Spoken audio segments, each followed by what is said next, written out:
to look at how to do the knitted cast on. So I have my ball of yarn and my needles. For this, I'm actually going to use a 16 inch.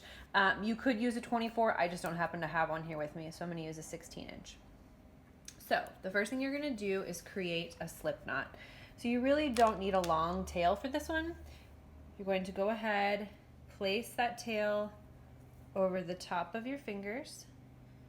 You make an X, you turn your hand over, and you pull that through, and that gives you a slip knot.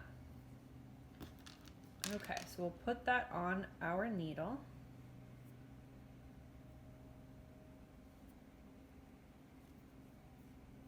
And cinch that up.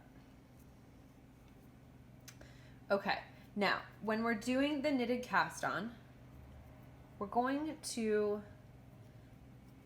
do our basic knit stitch. So the first thing we're going to do is we're going to go in, around, underneath, and then instead of pulling this stitch off, we're going to elongate that stitch, twist it so that the bottom goes onto our needles.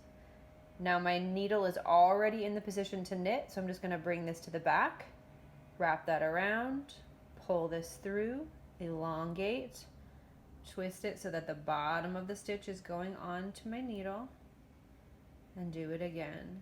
So around, out, elongate, and on. And you can just keep doing this until you have the required number of stitches. The knitted cast on is a great versatile cast on. Depending on how tight you do it, you know, it can be kind of stretchy, but it gives you a nice even bottom edge there. So that's the knitted cast on.